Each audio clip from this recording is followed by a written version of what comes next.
nakatanggap ba kayong harassment, physical na panghaharas sa inyo or verbal? Physical po ay itinulak ako ni Hanelet. Tinabig niya ako at malakas ang pagkatabig niya nung nagkasalubong kami sa hallway. Nasa video naman, minura ako ng kanyang anak. Mismong si Presidente Duterte ay niremind niya ako, magre-retire ako at aasuntuhin ako ng kanyang mga anak at ang kanyang mga kamag-anak after my retirement, even before my retirement. Tinrete niya ako. Sobrang nakakagulat na balita.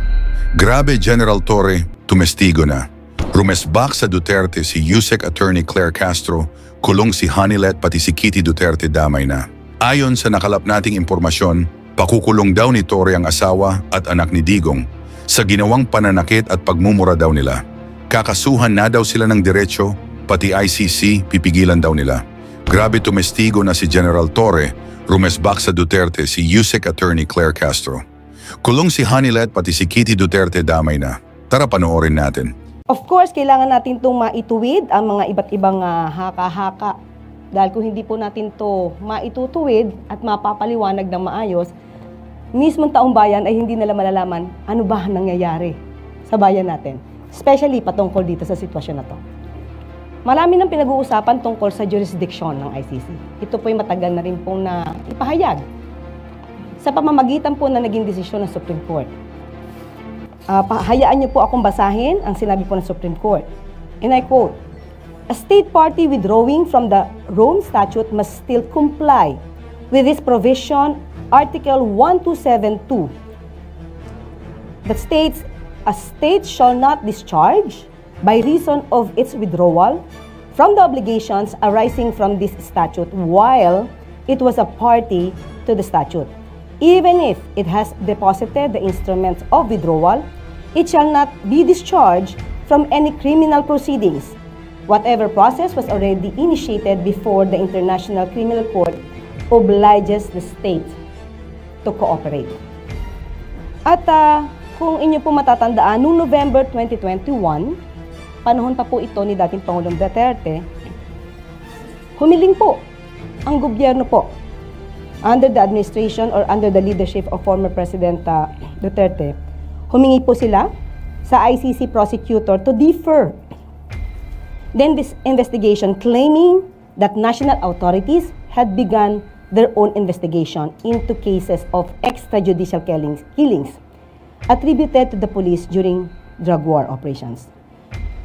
Upon receipt of the request, the prosecutor temporarily suspended the investigative activities pending his assessment of the request.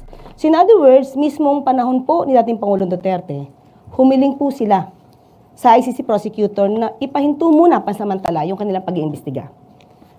Kung tutusin, meron silang voluntary appearance sa nasabing korte. Kaya lang, noong June 2022, hindi pa po siguro nagkakaroon ng inauguration ang Pangulong Marcos. The court's current prosecutor Karim Khan asked the ICC judges for authorization to resume his investigation. Kasi wala po nakita na substansya or mga tamang pamamalakad para po maituloy ang pag-iimbestiga dito locally. Kaya po minabuting ituloy ang pag-iimbestiga ng ICC. So doon na po tayo pupunta at doon nga po nagkaroon na po ng warrant of arrest. At sinasabi nga po rito that the chamber finds reasonable ground to believe that Mr. Duterte is individually responsible for the crime against humanity of murder of the statute as an indirect co-perpetrator within the meaning of Article 25(3)(a) of the statute committed during the relevant period.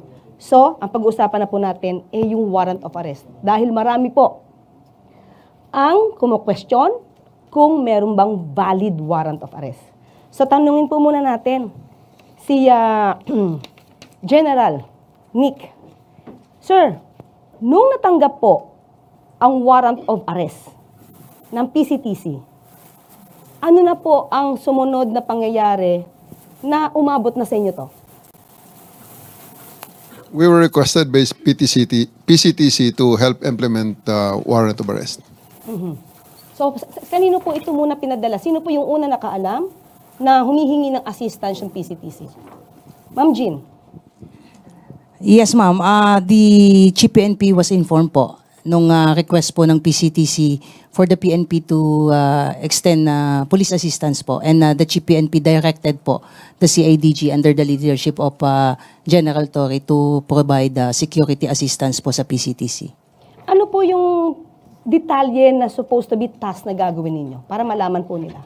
Ang PNP po, ma'am, ay limited lamang po sa pagpo-provide po ng security doon po sa mga mag-i-implement po ng warrant through the Interpol mechanism po. So kaya nandoon po yung PCTC, and in fact, it was the PTC Executive Director po ang nag-inform po sa ating pong dating Pangulo, at nandoon po yung mga prosecutor po ng DOJ, at ang PNP po in the person of General Torre po was there to provide security po. So ngayon, sabi niyo po ay magpo-provide din po kayo ng assistance sa PCTC, sa Interpol, saka sa DOJ. Yusek Nick, ano po yung naging papel po ninyo at the time na isa-serve yung warrant of arrest kay dating Pangulong Duterte? Sa kampo ng DOJ, nalaman namin yung notice sa PCTC through the Bureau of Immigration. Kasi yung PCTC, i-diffuse niya yan o ikakalat niya sa may iba-ibang law enforcement agencies natin na may ganong notice, no? Notice for the warrant of arrest. Alam natin sa DOJ, may dalawang layers tayo, no? Ang BI at ang NBI. BI ang nag-inform sa amin na may ganitong request. Tapos, so may mga representatives mula sa BI at sa DOJ na nagpunta. Sa BI, si Commissioner Biado mismo nagpunta. Tapos sa DOJ, nandun ako at si Prosecutor General Dong Fadolion. Ang naging papel ng DOJ doon ay kami ang naging competent authority, no, or competent judicial authority upang saksihan ang buong pagpatupad ng warrant of arrest at siguraduhin na sumusunod ito doon sa mga kinakailangan ng ICC upang ma-properly ma-deliver si PRRD sa kanila. Okay. General Torre, General Nick, sinasabi kasi nila, especially, I will refer this to the situation of Attorney Bello, hindi daw niya nakita yung warrant of arrest. Ano po yung masasabi niyo doon? May violation ba doon? Dahil hindi daw niya nakita personally yung warrant of arrest. I think Attorney Bello is not in the scene during all this time, ma'am. So, talagang hindi niya makikita. Pero yung... Okay, sorry. Dagdag lang ako, no? Tama si General Torre. Wala si Attorney Bello mismo doon nung pinatupad namin yung warrant. Nakita ko siya doon sa VIP lounge, no? Na kahit pa paano nakapasok siya doon, no? Pero yung pumunta na kami doon sa tube upang ipatupad, wala siya doon. At doon naman sa tube, no, yung hiningi ng kampo ni PRRD, yung copy ng warrant of arrest, ay nakapakita kami at naka-share kami sa kanila ng electronic copy ng warrant of arrest. So in other words, wala naman tayong obligasyon na bigyan siya ng warrant of arrest. Unang-una dahil hindi naman siya yung suspect. At pangalawa, wala siya doon. Okay. So, in other words, sabi niya, magiging lawyer daw siya. Dapat nandoon daw siya or binigyan siya. Ano masasabi niya po? May tatlong abogado sa scene, si PRRD, no? Nandun ang dating Executive Secretary, si Salvador Medialdea. Nandun ang kanyang misis na abogado din. At nandun din, at eventually, no, yung lumipat na kami sa Villamor, nandun si Attorney Delgra. Well, sir, misis po ni Executive ES Medialdea. So bali tatlo po yung kasama na lawyer. Eventually dun sa dalawa muna sa tube. Okay. Yung mag-asawa muna. Okay. So yung kanyang rights naman as a suspect, hindi naman siya na-deprive. Ay, hindi na-deprive. In fact, gusto na nga namin ibasa yung Miranda rights niya doon sa tube, pero nakiusap yung mga abogado niya na wag muna. Kaya yung naging pa siya ay ilipat siya sa mas secure na area, which was eventually sa Villamor Air Base. At doon na namin, after binigyan sila ng pagkakataon na magpahinga, doon binasa ni General Torre yung Miranda rights niya. So balikan natin, sir, nung sinaserve po yung warrant of arrest. Ano po yung pinakasitwasyon? Nagkagulo ba? Maayos ba? Paano po? Paki-describe po sa amin. Well, sa lahat naman pong stage nung service ng warrant ay okay lang naman. Everyone is calm. Everyone was just expressing each one is expressing his own opinion. Pero at the end of the day, we insisted na sumama siya sa amin dahil siya ay inaaresto namin. At that time po ba, naka-wheelchair ang dating Pangulong Duterte or normal naman po siya maglakad? He was offered a wheelchair but he declined. So ang wheelchair niya ay ginamit ni ES Medialdea. So physically, ang condition po ni dating Pangulong Duterte at that time ay mukhang maayos naman po. Maayos, ma'am, maayos. Until the end, hanggang sa ngayon, hanggang sa kagabi, nang siya ay nireceive ng ICC, he is fine. And actually, bago bumaba sa plane, he made a video na andyan naman ngayon sa social media. He says that he is fine. Okay. Kay General G naman po, medyo inaano kayo Sinasabi, umiiwas daw kayo sa tanong ni Senator Bongo. Paano niyo po ba itong sasagutin? Ganito po kasi ma'am yung nangyari nun ma'am. Nung maisakay na po at lilipat na po sila sa Villamor, susunod po si PNP. I was supposed to board po yung sasakyan ni PNP at paalis na po. Kaso nasara yung pinto ng van, umandar na po yung sasakyan niya.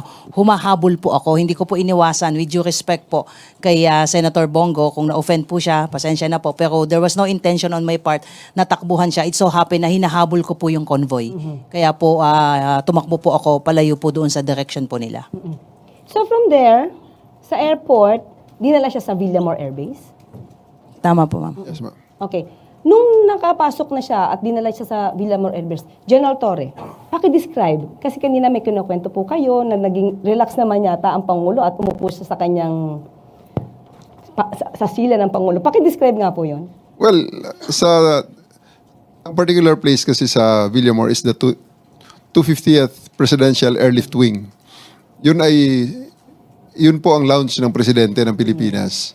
At doon din siya, nung siya ang presidente, doon siya naupo sa same seat na para sa ngayong presidente. Pinabigyan po namin, pati po ang kanyang mga kasamahan, they were there in the most comfortable lounge, arguably sa kahit na anong airport natin sa buong Pilipinas. Ilan po ang nakasama sa loob po nitong lounge na to? Hindi na po namin nabilang sa ngayon. I'll give you the exact, hindi ko na po nakita ma'am sa buong accounting namin. Pero yung matatandaan niyo po, sino po yung nakasama ni dating Pangulong Duterte sa lounge?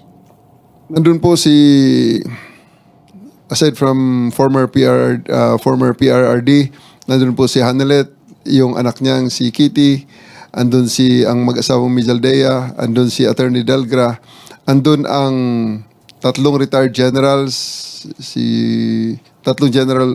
retired generals at ang kanilang mga spouses. Tapos may several people pa kasi puno ho ang lounge Napakarami po nila. Puno ho sila sa isang coaster. Nang dinala namin sila mula doon sa exit gate ng NAIA hanggang sa lounge ay nasa bus po sila ng PNP sa coaster po. Puno po.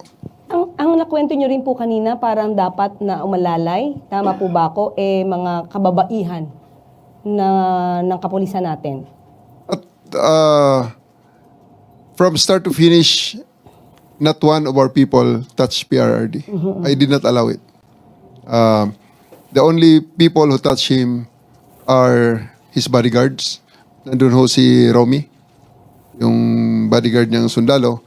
May dalawa pang bodyguard na ito talaga yung umaalalay sa kanya, si Romy. Plus ang isang personal nurse na isang police. Then may isa pang sundalo na bodyguard na lalaki at isa pang police na bodyguard na lalaki. So yun lang po ang mga taong humahawak sa kanya diretso aside from his family and parts of his entourage. Wala po sa mga police at hindi po namin hinawakan kailanman si PRRD. Totoo po ba na yung mga nag-implement po nito, nagsuot po kayo ng body camera? Meron po tayong mga body camera, ma'am. Kompleto po tayo. More than enough ang body camera and also the alternative recording devices na record po namin. Pati yung mga cellphones. Pati rin po sila, may mga cellphones po. Wala po tayong deprived doon. So, doon po sa panahon na siya po ay nasa Villamor Air Base, nandun po siya sa lounge, paano naman po yung kanyang pagkain? Kasi parang nababalitaan natin, na-deprive ng pagkain, kaya kailangan magdala ng pizza itong si Senator Bongo. Paki-describe nga po ang sitwasyon doon. Wala pong deprivation at any moment ng kanilang right to food and water. In fact, dinideliver pa nga namin And they're just the one declining na lang dahil sobra namang pagkain talaga Sobra namang dami At may delivery sila, may pa-deliver sila, may pabigay din kami. So, there's really no problem and hindi ito tama ang contention na dideprive namin ng food. So, nakapasok naman po yung isang box ng pizza na pinabili ni Senator Bongo. Hindi ko na po nakita yung pizza na yun, pero napakarami talaga ng pagkain Kaya, part ng birthday ko na rin siguro celebration niya. Nagse-celebrate. But anyway, Yung naging condition po ba ni dating Pangulong Duterte? Tumaas po ba yung sugar level niya? Bumaba? Anong meron? Or wala? Sa buong time po na nandun kami sa holding area, meron pong PNP doctor, dumating ang kanyang mga personal doctors, may mga nurses galing sa PNP, at dumating din ang chief ng hospital ng Villamor Air Base Hospital. So may doktor doon, dalawa, may isang galing sa kanila is sa Air Force, merong surgeon, may isang, ang pagkaalam ko is GP, at maraming mga nurses. So medical personnel, pati ang kanyang personal doctor ay nakarating po. Okay. So in other words, lahat ng medical needs na kailangan ni dating Pangulong Duterte ay accessible naman sa kanya. Ma-access niya agad, makukuha niya agad kung kinakailangan. Opo. Kasi sinasabi, parang nag-oxygen na ba siya? May picture na pinakita na siya nakahiga. Ano po ba yung tubong nakalagay sa kanyang ilong? Kung inyo pong alam. Well, nung dumating ang time na sinabi niya napapagod siya, gusto niya humiga, we provided him with, kasi bedroom niya rin dati yun eh. So, binigyan natin siya ng foam, bigyan natin siya ng kumot, at sinaraduhan natin, nilagyan natin ng mga blinders, yung area na pwede siya matulog. And he actually slept. He is asleep the whole time. Kaya nga nung hapon na, nung sinasabi kong matagal na masyado ang usapan niya ng inyong mga abogado, mismo ang mga abogado nagsabi na, paano kung may makapag-usap, tulog siya. That's already, pang-stretch na lang talaga. Another blockade para ma-justify na hindi siya maisakay sa aeroplano. Parang may delaying tactics na. Delaying tactics na lang talaga yan, ma'am. Pero at the end of the day, there's no deprivation whatsoever of legal counsel, yung mga medicine niya, food niya, wala po yun. At naibigyan natin lahat ng yun.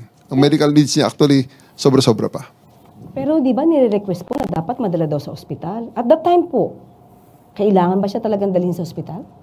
Ang sagot ko po sa panahong yon, sinagot ko sa kanila regarding that matter, Sir, sa ospital, ikaw ay examinin din lang ng mga doktor na ito. Ang mag-iiba lang is yung location. Pero ang gagawin sa iyo is exactly the same. Dahil andito naman lahat ng mga gamit. So, sinasabi nila kailangan na ng ECG? full check-up, ECG, pating ECG machine, ipinasok natin doon. Pinasok ang ECG.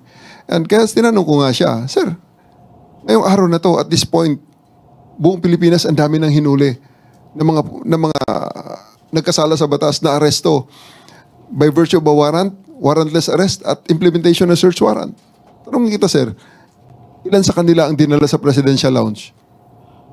At binigyan pa na, dinalhan pa ng booking kit sa kanyang kung saan siya ay very comfortable na nakaupo. Kayo lang po, sir, ang special treatment na ito. So don't stretch it. Kailangan natin na booking ka. Na until the end ay hindi siya pumayag. Sir, nakita natin sa ibang videos, baka yung ibang mga kababayan natin hindi alam. Kayo po ba'y nagbasa ng rights po ni dating Pangulong Duterte? Binasa ko po ang kanyang rights. Nasa likod ko pa para mag-witness ng pagbasa ng rights niya, yung ating Prosecutor General. Okay. So, at the time, nung umpisa, hindi ko alam kung hanggang saan po, General Torre, may natanggap ba kayong harassment, physical na panghaharas sa inyo, or verbal? May natanggap po ba kayo at the time? Physical po ay itinulak ako ni Hanelet. Tinabig niya ako, at malakas ang pagkatabig niya. Nung nagkasalubong kami sa hallway. Nasa video naman, minura ako ng kanyang anak. At mismong si Presidente Duterte ay niremind niya ako, magre-retire ako. At aasuntuhin ako ng kanyang mga anak at ang kanyang mga kamag-anak after my retirement, even before my retirement. Tinrete niya ako. But everything is okay lang yan. Makapal ang ating balat at yan ay kayang-kaya nating palampasin yan. Ma'am Jean, meron po tayong ibang miyembro ng kapulisan na nakatanggap din po ng itong klaseng harassment. Pwede po ba niyo ikwento to? Yes po ma'am, aside from General Torre, I myself was also subjected to harsh words. Kaya lang, sabi nga ni General Torre ay maximum tolerance. Sabi ko nga, kung meron pang mas mataas sa maximum tolerance, yun po yung ipinatupad natin. Kahit minura na tayo, dinuro na tayo. In fact, yung mga pulis natin doon ay pinagmumura din at pinagsabihan ng masasakit na salita. At si Miss Hanilet po ma'am ay pinukpok pa po sa ulo yung isang pulis natin na nag-sustain po ito ng napakalaking bukol po sa kanyang noo po at dinala po sa ospital. Pero in spite of that ma'am, wala pa rin pong nag-harm sa kanila, wala pong nanakit sa mga pulis natin at hinayaan po na ganun yung mga panililita po nila at action po nila sa atin. Mapapakita ba natin yung video? Pwede po nating mapakita para mapanood po nating lahat? Ma'am Jean, paki-describe niyo nga po yan. Yan po ma'am yung picture po, diba, binlur lang po natin ng konti po yung mukha po ng ating babaeng pulis na taga-SAF. Sila po kasi ma'am yung umalalay po doon po kay Miss Hanilet at saka sa kanyang anak po para itabi po sila pansamantala. Ayan po yung napakalaki pong bukol at meron po dyan na video po na talagang nakita po doon at na-captured po na pinukpok po ng cellphone po ni Miss Hanilet yung ating pulis po. Sa ulo po yan, hindi pa, pina-CT scan po ba yan? Kasi ulo po yan. Dinala po ma'am, ayan po, yung video po, yun kitang-kita po kung paano po niya hinampas po. Ito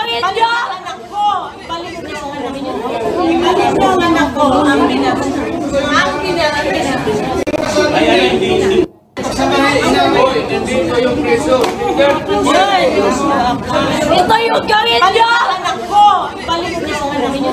Ibalik niyo ang anak ko. Kita po nyo dyan ma'am sa video is tinatabi po sila.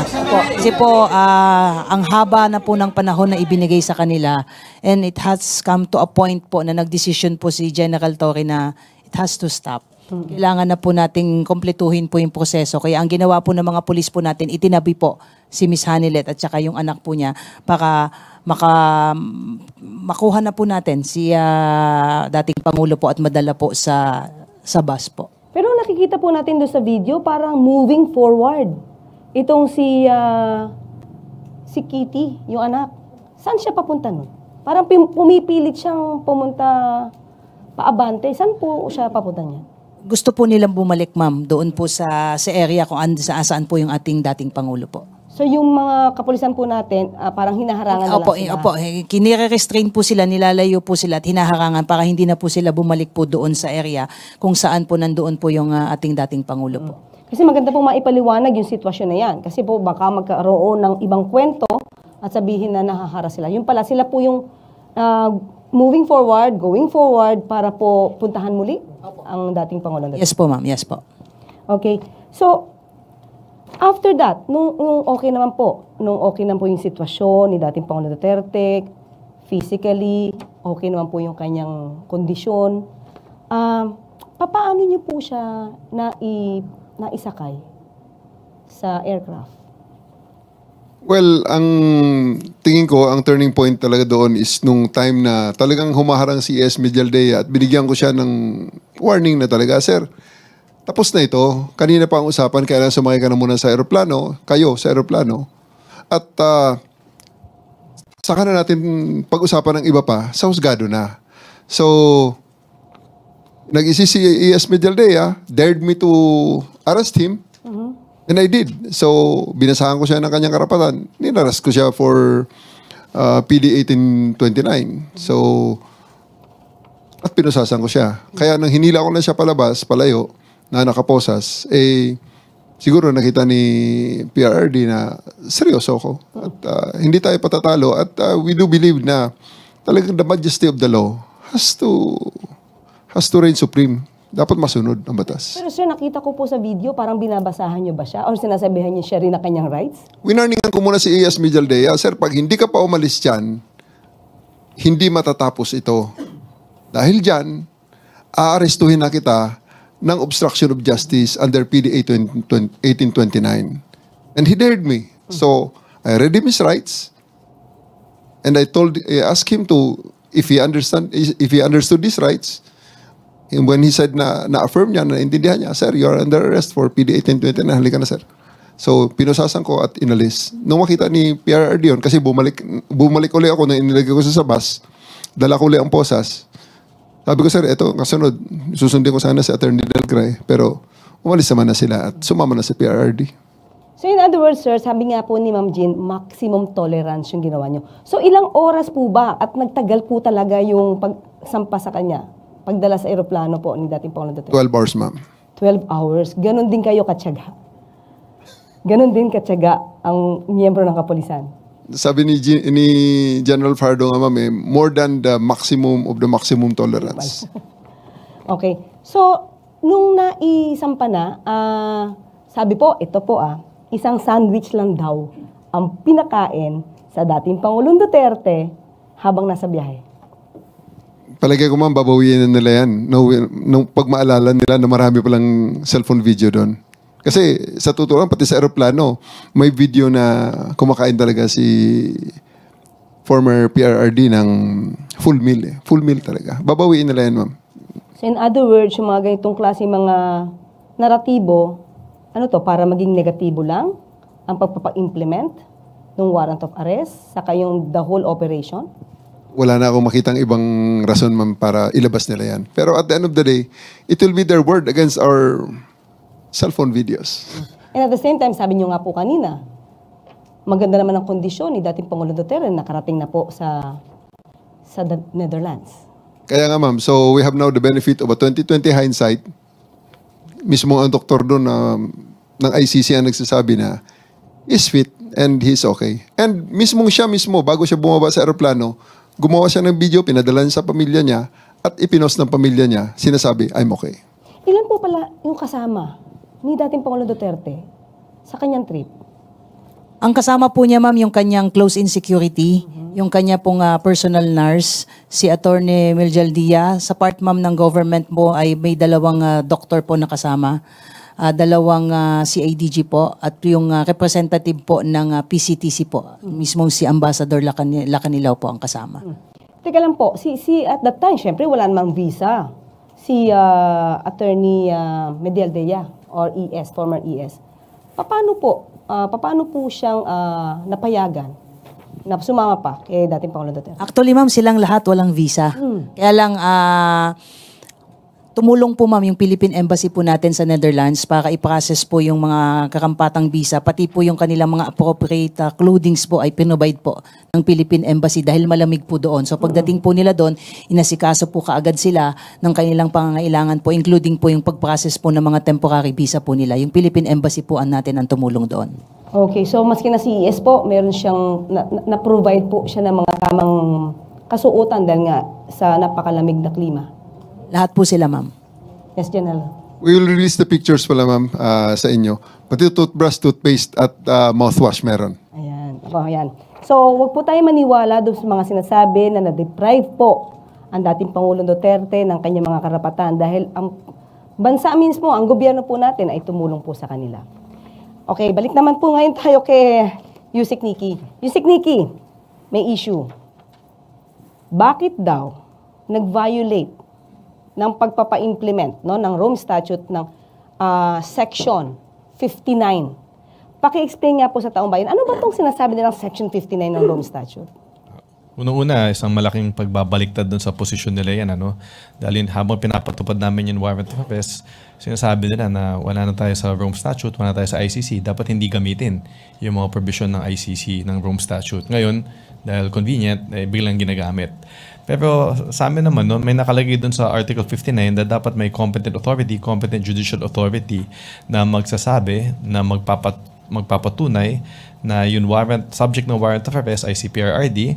Pangalawa, na yung dumaan sa proseso, yung pagpatupad ng warrant of arrest sa kanya. At pangatlo, na na ginalang lahat ng mga karapatan niya habang pinapatupad yung warrant of arrest. Ang nagsilbi bilang competent authority dito ay kami, ang Department of Justice. At in fact, yung Prosecutor General natin, napirmahan na niya yung certification at pinadala na natin sa ICC dahil ito ay isa sa kanilang mga requirements bago ma-turn over si PRRD sa kanila.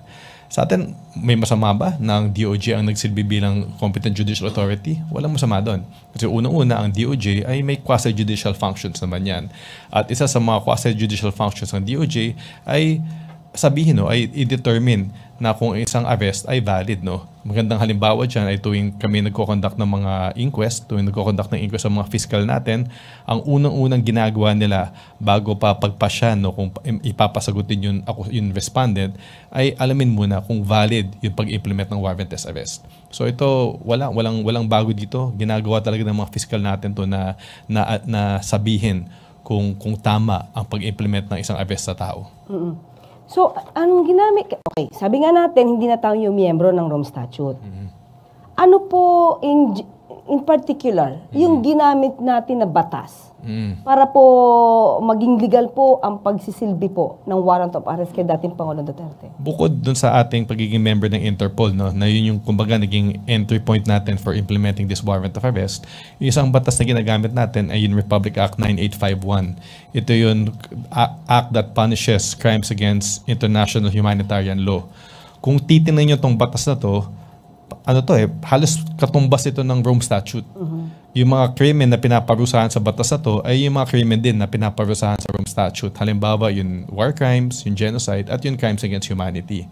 Tapos kung titingnan nyo itong batas na to, may portion doon na nakalagay na ang Pilipinas ay may option. Pwede niyang investigahin at i-prosecute ang mga krimen dito sa IHL tulad ng crimes against humanity, or pwede niyang ipaubaya sa foreign tribunal kung may kaso na nangyayari. At kung ipapaubaya man niya sa ibang korte, ang pwede niyang gawin ay pwede niyang i-deliver or i-surrender yung akusado dun sa korte na yun. At yun ang ginawa natin dito. Pero sabi niyo nga po, para hindi magkaroon ng question, you still complied.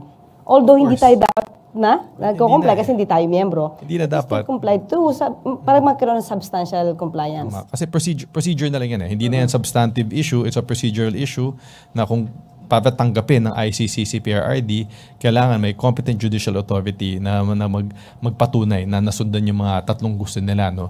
At kami, ang DOJ, kami ang nagsilbing bilang competent judicial authority. Ayan. So maliwanag na po kasi nagkakaroon po ng issue, dapat daw po ay ma-consider na illegal yung pagsisilbi ng warrant of arrest dahil hindi nga daw po nag-comply dun sa Rome Statute na Section 59.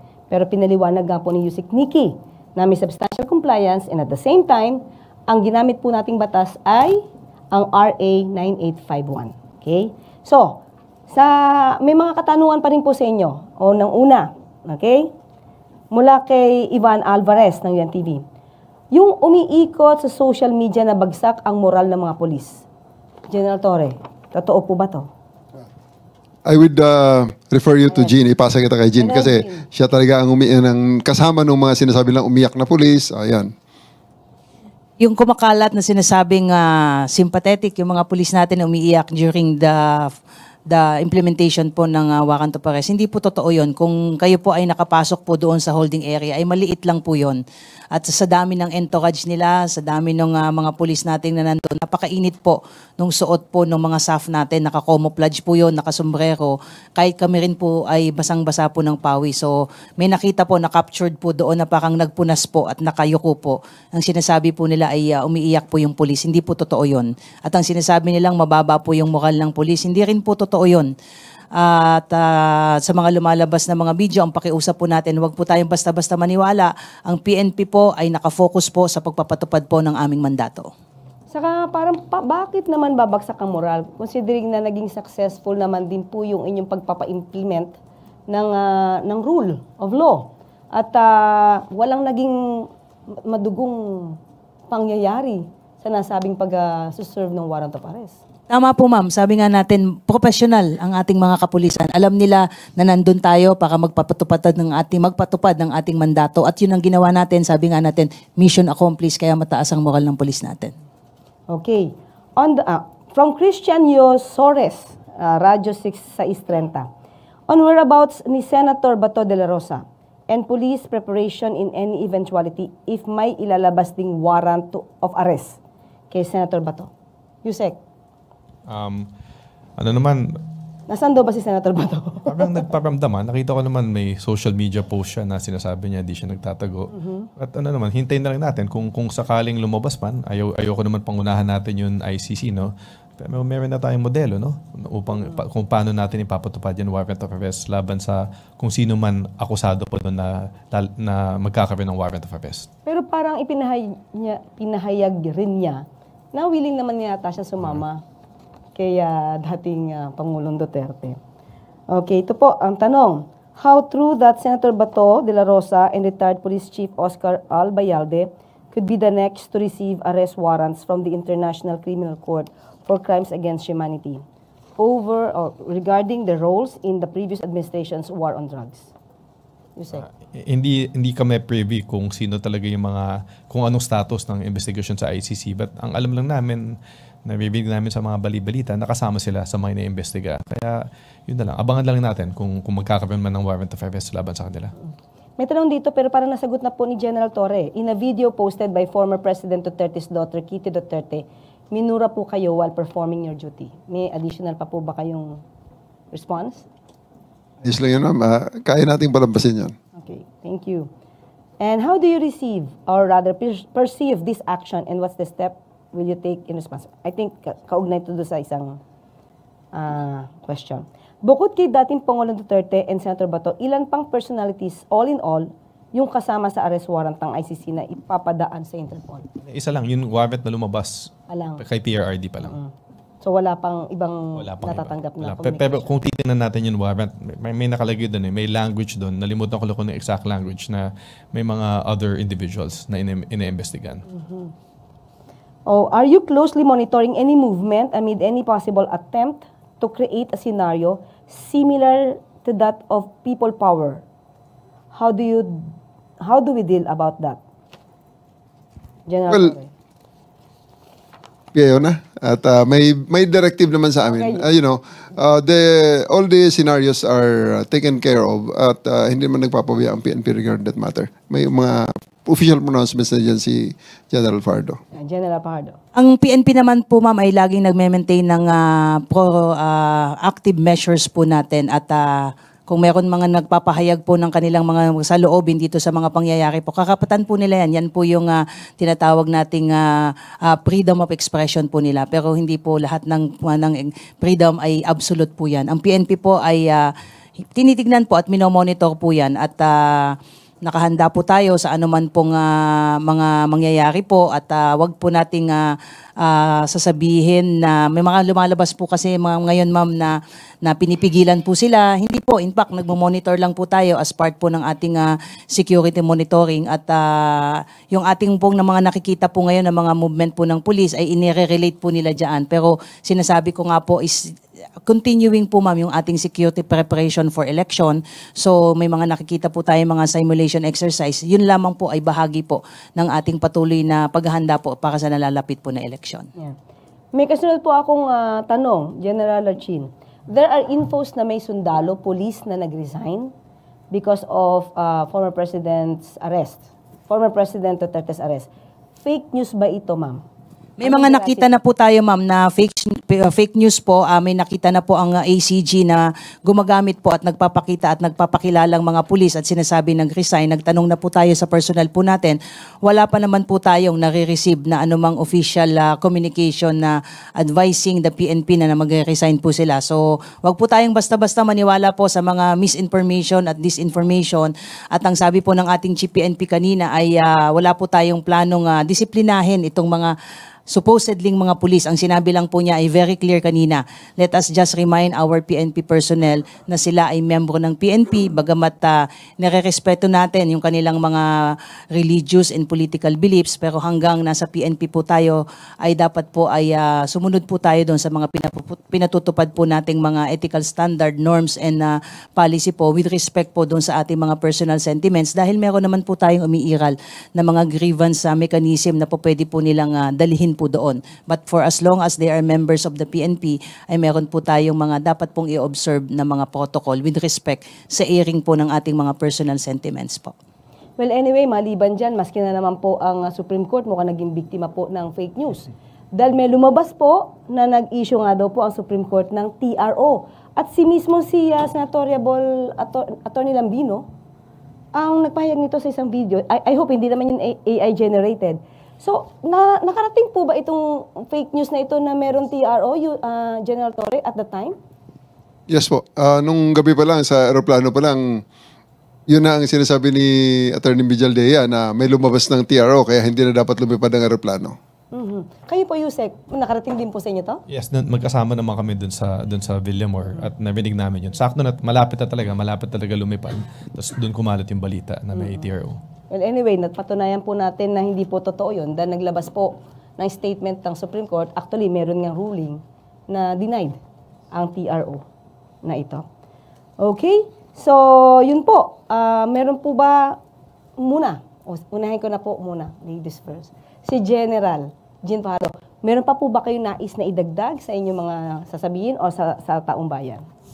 Yes ma'am, sa ating pong mga kababayan na nanonood po at nakikinig sa atin ngayon, ang lagi po nating sasabihin na ang PNP po ay isang profesional na organisasyon. Nakatutok po tayo sa ating mga mandato at asahan niyo po na laging nakahanda po ang PNP na ipatupad po ang batas.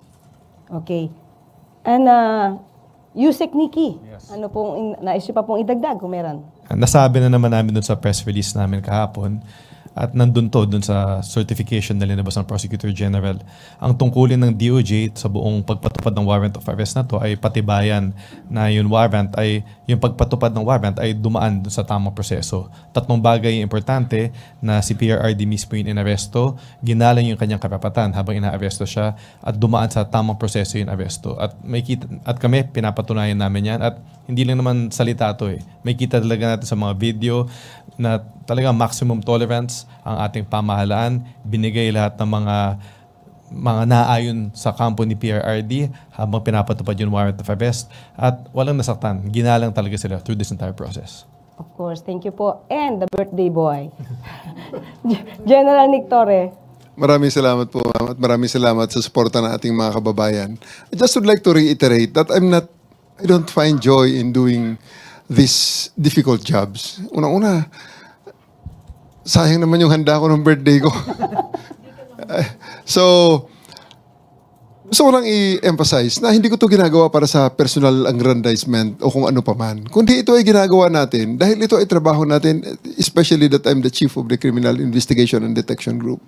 This is something that has to be done para magsimula ang judicial processes na nagkataon ay dito na sa ICC, an international body, na talagang kung naghahanap sila ng neutral na body para mag-decide sa mga reklamo laban kay former PRRD, ito ng ICC. Kasi ang mga tao rito ay mga foreigners. Hindi ang mga judge dito ay foreigners. Wala itong pakialam sa Pilipinas. Wala itong pakialam sa personalidad.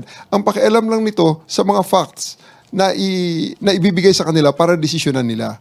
Gusto kong i-emphasize, ang mga judge na yan ay mga foreigner. Pero ang complainants dyan ay mga Pilipino. Ito yung mga Pilipinong nung panahon ni PRRD ay walang nakitang pag-asa sa judicial system, sa judicial processes sa bansa natin ng mga panahong yon. Kaya pumunta sila sa ICC. Kasi nakita nga nila, sitting senator and former justice secretary nakakulong eh. So, ito yung mga taong walang kakayahan na lumaban at wala na nakitang pag-asa kaya pumunta sa ICC. At gusto ko rin emphasize, hindi ito yung mga taong kayang kumuha ng serbisyo ng mga abogado di Campanilla. Ang mga abogado nila ay mga volunteer din na ang dala-dala lamang ay ang paniniwala para sa hustisya.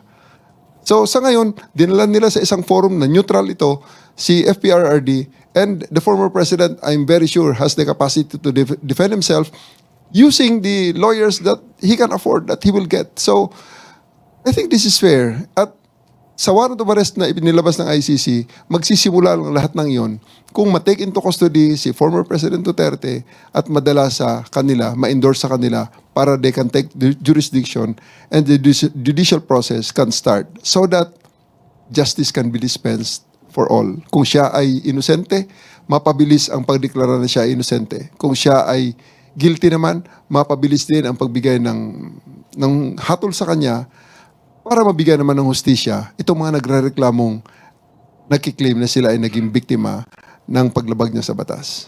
Yes. Tama po, no, General Torre. Hindi lamang po dapat natin tignan ang isang side of the story. Meron po tayong nakakalimutan yung kwento po nung di umano mga biktima ng EJK. So, tingnan po natin pareho. Huwag po tayong kumampi. Alam natin na meron po kayo iniidolo, meron po kayong hinahangaan. Pero this time, dapat po hustisya po ang mag-prevail. Hustisya para sa di umano mga biktima at hustisya rin po kay dating Pangulong Duterte. At dyan po nagtatapos ang ating programa ngayon. Hanggang sa muli. At sa susunod na pagkakataon at kung meron pa pong another issue, at ibibigay po namin agad ang mga pagpapaliwanag patungkol dito. Maraming salamat po. Ngayon, ikaw bilang Pilipino, ano ang masasabi mo at reaksyon sa balitang ito? Mag-iwan ka ng komento sa ibaba at atin pong babasahin isa-isa.